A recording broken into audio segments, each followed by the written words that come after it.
According to a new report, Democratic presidential candidate Michael Bloomberg used prison labor to make campaign calls. The Intercept reports the campaign contracted a third-party vendor. The company runs call centers out of state prisons. In response, the campaign confirmed the arrangement. However, it said it did not know about the work from prisoners and wouldn't have allowed it if it had. The campaign says it has since ended that relationship with the contractor in question. Julia Manchester covers politics for The Hill. She joins me now from Orlando. Julia, thank you for being with us. I want to start with Bloomberg there. He's already apologized for police practices while he was mayor of New York City.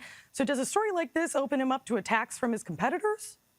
Absolutely. It opens him up to attacks from his progressive competitors, Elizabeth Warren and Bernie Sanders, two competitors who have already really gone after Bloomberg for being a billionaire. But overall, I think this shows potentially a weakness with this campaign, that they just didn't vet this third-party contractor well enough. I mean, this is really bad. This is something that could be perceived as really poorly on the part of a presidential campaign, and very bad press to have during a holiday season when everything is very much died down on the campaign. But it's a really bad story to have. In one way, I think where this could help, not necessarily hurt Bloomberg, is ahead of Iowa and New Hampshire. He's not campaigning in those states, so this story could definitely die down before then. And then once we get to Super Tuesday, we won't hear as much about it. But this gives ammunition to his other competitors, and it just makes one wonder, what other weaknesses or vetting weaknesses members of his campaign have. Some of those. Meanwhile, well, I hope you're having a good morning. We've got an interesting story. The last report we did was talking about Fredo Cuomo saying there was no spying. Well, now we have a CNN reporter coming out and being forced to admit the FBI spying on the campaign, the Trump campaign, is bad. Now, before I get into the details, if you're new here, go ahead and tap that red subscribe button down below. Then hit that notification bell so you're the first to know when the latest news breaks. And if you're an existing subscriber, simply double check your subscription status and that you have your notifications enabled. That's the little bell next to the subscription button below. I don't want you to miss out on the news and opinion you have requested. This story from 100% Fed Up. They report that it's fun to watch the biased media squirm now that the truth has come out that the FBI did spy on the Trump campaign.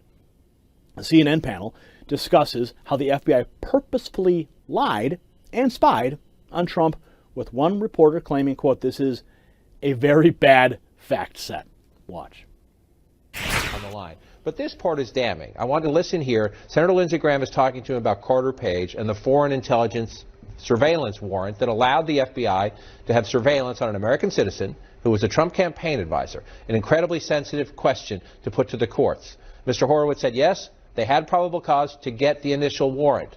But then, as the investigation continued, they came into possession of other information that cast doubt on some of that information. Other information that cast... Meanwhile, continuing to look back on this Christmas morning, the moment that President Trump was impeached, it was certainly a gift for the Democrats in their mind, but that's just a short-lived victory, because in the end, the long-term result is going to be perfect destruction for the Democrat Party moving forward. Now, Tucker Carlson, speaking of perfection, has the perfect reaction to that impeachment vote, and we're going to show it to you in just a moment. But first, be informed, YouTube has removed us from suggested videos.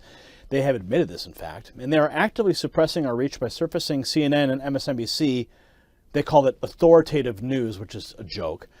When folks are searching for news on YouTube, just the regular news, they force feed them CNN. How dangerous is that, right? So help us continue to reach new viewers by sharing our reports. Give the gift of next news to someone today by sending them the link to this channel. Also, if you're new here and you did receive one of those links, go ahead and tap that red subscribe button down below to be the first to know when news publishes here. This story from the Jim Hoft's Gateway Pundit reports Tucker Carlson went off on the Democrats during their sham impeachment votes against President Trump. Joining Tucker was Representative Lee Zeldin, who is a Trump Republican from New York State. The two pondered the eerie display of Democrat lemmings jumping the cliff for Pelosi. Watch. Yeah, it's a payback to their activist base. There are people who are getting them these gavels in their hand, that gavel that Adam Schiff holds, that Jerry Nadler holds, that Nancy Pelosi holds. They have because of this rabid activist base calling for the president's impeachment since he got elected, since he was sworn into office. This is a payback to them. And now, as far as conference politics go, Nancy Pelosi, her most important vote, any speaker, their most important vote is the vote to become speaker. Meanwhile,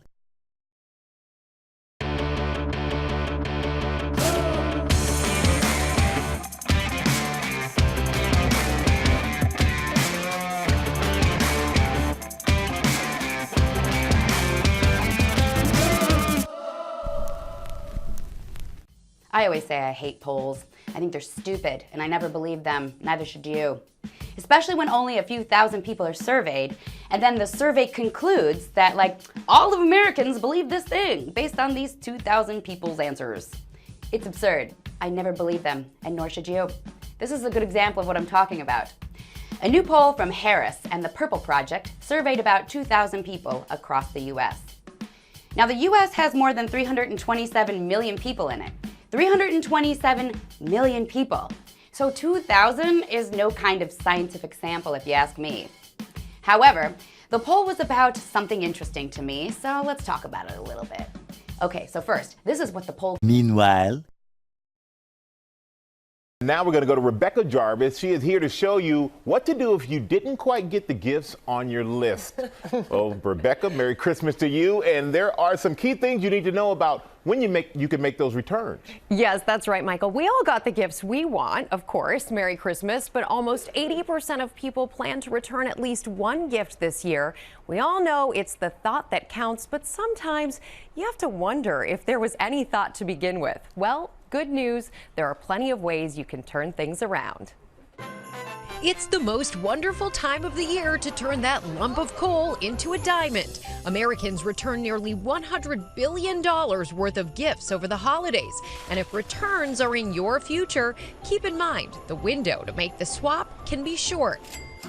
Look at those gift receipts and check them twice. Some stores give you just 15 days, others as many as 30, 45, even 90.